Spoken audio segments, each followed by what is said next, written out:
Mid ka mid ah habeenada magaalada burbursan ee mugdiga ah kanaalada marinka Gaza waxaa dhex socda ruux sida ruuxaanta oo kale ah oo aan wejigiisa la arki karin.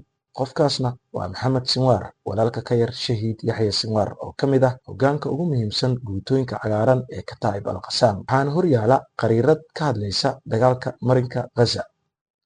Dagaal ku dhowaa inuu soo dhammaado bishii January aynu soo dhaafnay, balse Netanyahu oo doonaya inuu sii ilaashado xukunkiisa ayaa dib u bilaabay islamarkaasna burburiyey qodobadii ay labada dhinac ku heshiiyeen markii hore. Ku dhowaad muddo bil ah oo ay kasoo wareegtay markay Israa'iil heshiiska burburisay dibna u bilowday duulaankeeda marinka Gaza ayaa waxaa la isweydiinayaa halkay ka baxeen ama ku dhuunteen dagaalyahanadii muqaawamada Gaza ee 15 bilood dagaalka qaraaraa la soo galay ciidamada gumeystaha.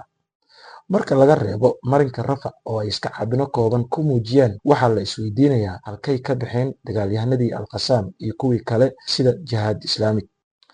Sida ay qabaan falanqayaasha militariga, aamusnaanta xoogagga muqaawamada iyo inaysan weli dagaal dhab ah kala hor imaan ciidamada gumeystaha waxaa ka dambaysa istiraatiijiyad iyo kaarto cusub. Istiraatiijiyad ka halis badan midii ay ku qaabileen ciidamada gumeystaha kadib duulaankii 7 Oktoobar.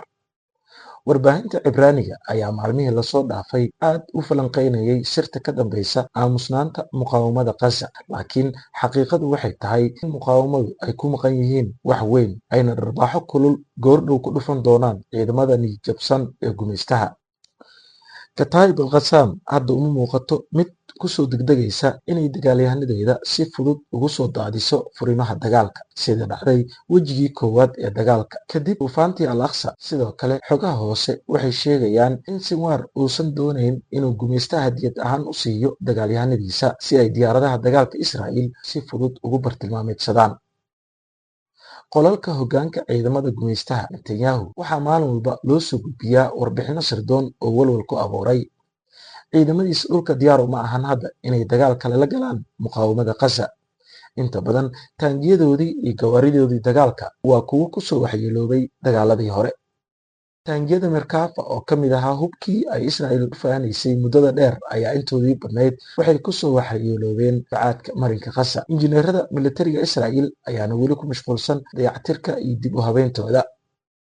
Sidoo kale ciidamadii kaydka iyaga gebi ahaanba way diideen inay ka qayb qaataan dagaalka Gaza. Xitaa ciidamadii rasmiga ahaa ayaa dib ugu laabashada dagaalka marinka Gaza u arka mid lagu haligayo naftooda oo aan wax qiimo ah u lahayn. Waxay kaloo u arkaan dagaal uu Netanyahu ku fushanayo danihiisa gaarka ah. Netanyahu wuxuu doortay markaan isagoo adeegsanaya duqeymaha aan kala sooca lahayn inuu dib u bilaabo dagaalka marinka Gaza si uu cadaadis ugu saaro Xamaas inay banaanka u soo wada saarto warqadaheeda qarsoon.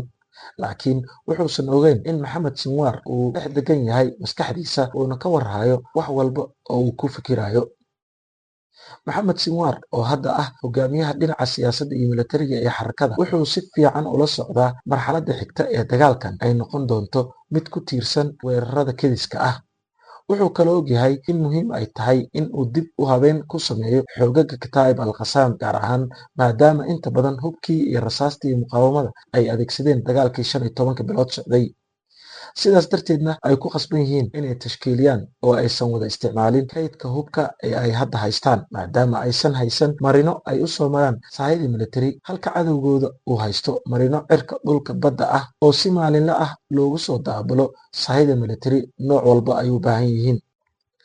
Inkastoo Xamaas maalmihii lasoo dhaafay dhowr mar ay gantaalo ku duqeysay magaalooyinka uu gumeystaha xoogga ku haysto, haddana gantaaladeedu ma ahan sidii hore maxaa yeelay in badan oo ka mid ah waxay adeegsatay dagaalkii 15 bilood socday shabakado basaasiin ah iyo qalabka wax lagu basaaso.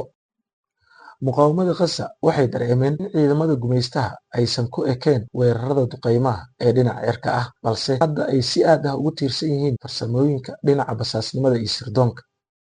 Marinka waxaa hadda aad uga batay indhaha basaasiinta u shaqeeya laamaha sirdoonka Israa'iil, kuwaasoo habeen iyo maalin walba ka soo ururiya xogaha xasaasiga ah ee la xiriira muqaawamada, gaar ahaan sidii ay u ogaan lahaayeen meelaha ay ku dhuumanayaan hoggaanka sare ee xarakada iyo kaydkooda hubka.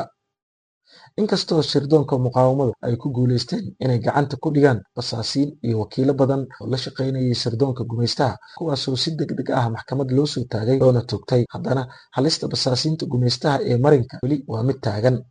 tan ugu daranna waxay tahay markay muqaawamadu ogaadeen in ciidamada Israa'iil ka hor inta aysan ka bixin marinka Gaza waqtigii heshiiska isdhaafsiga maxaabiista ay meelo badan oo ka mid ah marinka si qarsoodi ah ugu daadiyeen ama ugu rakibeen qalab basaas oo ay adag tahay in si fudud lagu arko.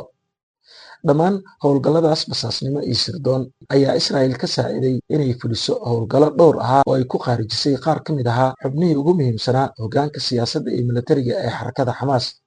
waxaana howlgalladaas ugu caansanaa kii ay ku dileen Ismaaciil Barruum oo xubin ka ahaa xafiiska siyaasadda ee Xamaas, waxaana bartilmaameedsaday diyaaradaha gumaystaha. waxaa ka horreeyey oo ay sidoo kale Israa'iil dishay Saalax Bardawiil oo isna xubin ka ahaa xafiiska siyaasadda ee Xamaas.